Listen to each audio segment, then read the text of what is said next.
नमस्कार। कभी सोचा है कि आपके हाथ में जो फोन है या जिस हवा में हम सांस ले रहे हैं, यहाँ तक कि रात में दिखने वाले तारे, ये सब असल में एक ही चीज से बने हैं? जी हाँ, आज हम उसी सबसे छोटे, सबसे बुनियादी बिल्डिंग ब्लॉक यानी कि परमाणु या एटम के रहस्यों को खोलने जा रहे हैं। तो सवाल ये उठता है कि ये जो कुछ भी हमारे चारों तरफ है, कुर्सी, हवा, पानी, ये आखिर बना किससे है? चलिए काम करते हैं, इसको तोड़ते जाते हैं तब तक जब तक हम उस सबसे छोटे हिस्से तक नहीं पहुंच जाते जिसे और नहीं तोड़ा जा सकता। ये एक जासूसी कहानी की तरह है और आज हम मिलकर इसके सुराग ढूंढने वाले हैं। तो हमारी इस जासूसी की कहानी का जो पहला सुराग है ना, वो हमें आज से कोई 2000 साल से भी ज्यादा पीछे ले जाता है। एक ऐसे आइडिया की तरफ जो सच कहूं तो हैरान कर देने वाला था। तो देखिए, सदियों तक साइंटिस्ट को यही लगता था कि एटम, बस कहानी यही खत्म। ये जो शब्द है एटम, ये असल में ग्रीक शब्द एटमॉस से आया है, जिसका मतलब ही होता है जिसे काटा ना जा सके, मतलब इनडिविजिबल। फिर 1808 में जॉन डाल्टन आए और उन्होंने इस आइडिया को एक प्रॉपर साइंटिफिक थ्योरी बना दिया। उन्होंने कहा कि हाँ, परमाणु ही किसी भी पदार्थ का सबसे छोटा अटूट कण है। लेकिन आपको तो पता ही है, हर अच्छी जासूसी कहानी में एक ट्विस्ट तो आता ही है। एक ऐसा सबूत सामने आया जिसने सब कुछ पलट कर रख दिया। और वो सबूत कहाँ से आया? एक बहुत ही सिंपल सी कांच की ट्यूब से। इसे कहते हैं कैथोड रे ट्यूब। देखने में बिल्कुल साधारण, पर इसी सीधे साधे से उपकरण ने ये साबित कर दिया कि नहीं, परमाणु को तोड़ा जा सकता है। और बस हमारी कहानी का असली रोमांच यहीं से शुरू होता है। तो हुआ ये कि साइंटिस्ट ने इस ट्यूब में बिजली दौड़ाई। उन्होंने देखा कि एक इनविजिबल मतलब अदृश्य किरण एक सिरे से दूसरे सिरे तक जा रही है। फिर उन्होंने एक और काम किया, पास में एक मैग्नेट यानी चुंबक रखा, और जानते क्या हुआ? वो किरण मुड़ गई, ठीक वैसे ही जैसे एक नेगेटिव चार्ज मुड़ता है। बस ये एक बहुत बड़ा सुराग था। इसका मतलब था कि एटम के अंदर कोई नेगेटिव चीज, कोई नेगेटिव पार्टिकल छिपा हुआ है, और इसी रहस्यमयी कण को नाम दिया गया इलेक्ट्रॉन। अच्छा, अब एक बात तो साफ हो गई कि परमाणु इंडिविजिबल नहीं है, उसके अंदर इलेक्ट्रॉन है। अब जरा सोचिए, अगर एटम में कोई नेगेटिव हिस्सा है तो एटम को न्यूट्रल रखने के लिए, उसे बैलेंस करने के लिए एक पॉजिटिव हिस्सा भी तो होना चाहिए, है ना? बिल्कुल। और बस यहीं से एटम के बाकी परिवार के सदस्यों की खोज शुरू हो गई। और ज्यादा टाइम नहीं लगा, पहेली के बाकी टुकड़े भी मिलने लगे। गोल्डस्टीन ने एक पॉजिटिव चार्ज वाले पार्टिकल का पता लगाया, जिसे नाम दिया गया प्रोटॉन। लेकिन एक प्रॉब्लम अभी भी थी। एटम का कुल वजन मतलब टोटल मास अभी भी मैच नहीं हो रहा था। फिर कई साल बाद जेम्स चैडविक ने आखिरी सदस्य को भी खोज निकाला। ये था न्यूट्रॉन, एक ऐसा पार्टिकल जिसका कोई चार्ज तो नहीं था, लेकिन हाँ, उसमें वजन था। और अब जाकर एटम का पूरा परिवार हमारे सामने था। तो चलिए एक बार फटाफट इन तीनों को देख लेते हैं। हमारे पास 3 मेन खिलाड़ी हैं। पहला इलेक्ट्रॉन, जिस पर है नेगेटिव चार्ज और इसका वजन ना के बराबर है। दूसरा प्रोटॉन, जिस पर है पॉजिटिव चार्ज और इसका वजन हम मान लेते हैं 1 यूनिट। और तीसरा है न्यूट्रॉन, जिस पर कोई चार्ज नहीं, 0 चार्ज, लेकिन इसका वजन भी प्रोटॉन के बराबर यानी 1 यूनिट है। ये चार्ज और मास का जो बैलेंस है ना, यही सब कुछ है। ठीक है, तो अब हमारे पास एटम के सारे पार्ट्स हैं, इलेक्ट्रॉन, प्रोटॉन और न्यूट्रॉन। लेकिन अगला बड़ा सवाल ये था कि ये सब एटम के अंदर अरेंज कैसे हैं? ये कहाँ रहते हैं? तो साइंटिस्ट्स ने मॉडल बनाना शुरू किया, बिल्कुल वैसे ही जैसे कोई पहली बार किसी चीज का स्केच बनाता है। तो पहला जो स्केच आया वो था थॉमसन का। उन्होंने सोचा कि एटम एक तरबूज जैसा है। पूरा तरबूज पॉजिटिव चार्ज का गोला है और जो इलेक्ट्रॉन है वो बीजों की तरह उसमें यहाँ वहाँ धसे हुए हैं। इसे प्लम पुडिंग मॉडल भी कहते हैं। सुनने में काफी सिंपल और अच्छा आइडिया था, है ना? लेकिन फिर आए रदरफोर्ड और उन्होंने एक नया मॉडल दिया जिसने सब कुछ बदल दिया। पर सवाल यह है कि रदरफोर्ड को यह कैसे पता चला कि थॉमसन का तरबूज वाला मॉडल गलत था?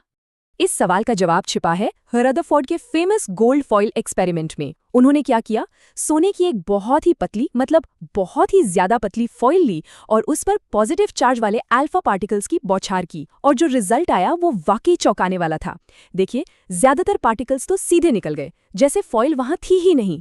इससे क्या पता चला कि एटम का ज्यादातर हिस्सा खाली है, लेकिन कुछ पार्टिकल्स थोड़ा सा मुड़ गए और कुछ बहुत ही कम सीधे टकराकर वापस आ गए।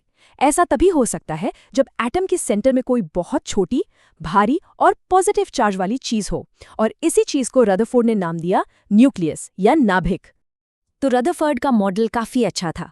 उन्होंने कहा कि एटम एक छोटे से सोलर सिस्टम जैसा है, बीच में न्यूक्लियस है सूरज की तरह और इलेक्ट्रॉन ग्रहों की तरह उसके चारों ओर चक्कर लगा रहे हैं। लेकिन यहीं पर एक बहुत बड़ी प्रॉब्लम थी। उस जमाने की फिजिक्स, जिसे हम क्लासिकल फिजिक्स कहते हैं, वो ये कहती थी कि कोई भी घूमता हुआ चार्ज्ड पार्टिकल लगातार एनर्जी छोड़ेगा।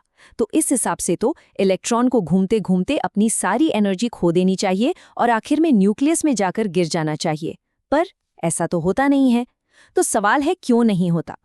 और इसी क्यों का जवाब देने के लिए साइंटिस्ट को फिजिक्स के पुराने सारे नियम कानून छोड़ने पड़े और एक बिल्कुल नई, थोड़ी अजीब सी दुनिया में कदम रखना पड़ा। और उस दुनिया का नाम था क्वांटम मैकेनिक्स। इसका जवाब आया डी ब्रॉगली के एक जबरदस्त आइडिया से।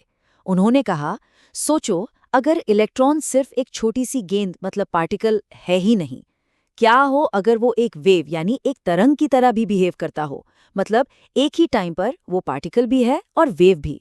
इसी अजीब डुअल नेचर की वजह से इलेक्ट्रॉन किसी फिक्स्ड रास्ते पर नहीं चलता, बल्कि वो एक प्रोबेबिलिटी के बादल में रहता है, मतलब एक ऐसा एरिया जहां उसके पाए जाने की संभावना सबसे ज्यादा होती है। और इस अजीब से क्वांटम आइडिया का सबूत कहाँ से मिला? लाइट से। देखिए, जब हम हाइड्रोजन गैस को गर्म करते हैं तो वो एक रेनबो की तरह लगातार सारी लाइट नहीं निकालती। इसके बजाय वो सिर्फ कुछ खास, फिक्स्ड रंगों की लाइनें ही छोड़ती है। ये इस बात का पक्का सबूत था कि इलेक्ट्रॉन कहीं भी किसी भी ऑर्बिट में नहीं घूम सकते। वो सिर्फ कुछ खास, फिक्स्ड सीढ़ियों पर या कह लीजिए फिक्स्ड एनर्जी लेवल्स पर ही रह सकते हैं। और ये जो आपको अलग अलग लाइनें दिख रही हैं ना, जिन्हें हम लाइमन, बामर, पाश्चन सीरीज कहते हैं, ये असल में इलेक्ट्रॉन के क्वांटम लीप के फिंगरप्रिंट्स हैं।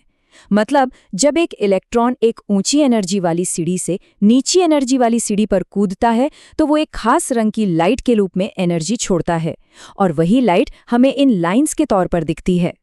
तो अब हमें ये तो पता चल गया कि इलेक्ट्रॉन फिक्स्ड एनर्जी लेवल्स में रहते हैं, पर अगर हमें किसी इलेक्ट्रॉन का बिल्कुल सटीक लोकेशन बताना हो तो सोचिए, जैसे हम किसी का पूरा एड्रेस लिखते हैं ना, ठीक वैसे ही इलेक्ट्रॉन का भी एक पूरा एड्रेस होता है और उसे हम बताते हैं क्वांटम नंबर्स की मदद से।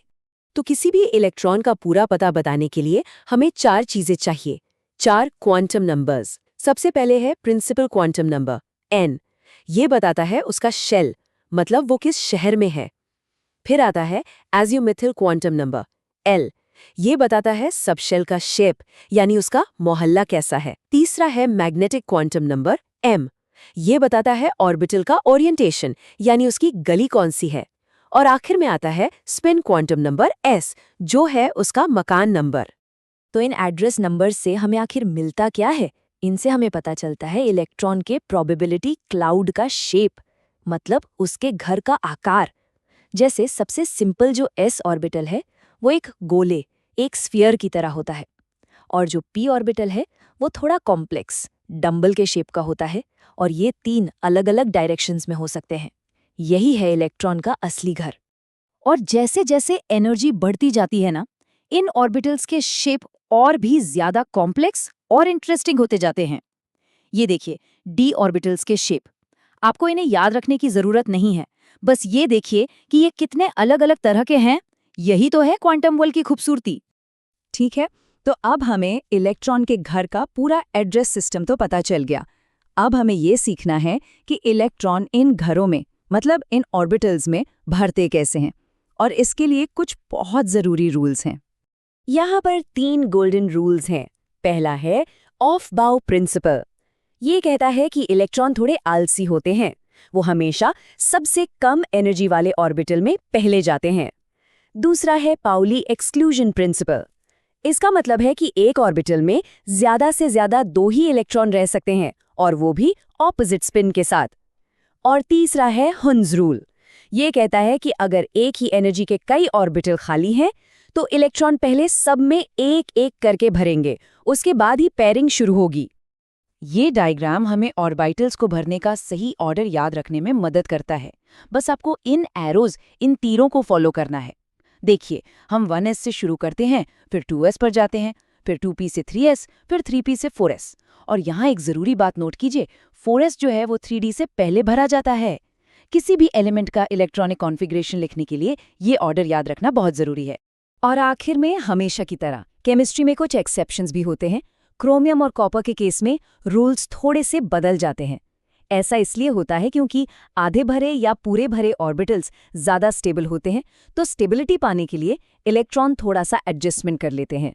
तो देखा आपने, हम कहाँ से चले थे?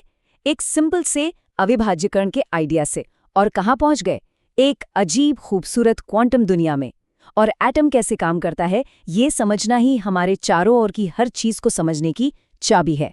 वो चीज़ जिसे कभी अटूट माना जाता था, असल में उसके अंदर एक पूरा का पूरा ब्रह्मांड छिपा हुआ है।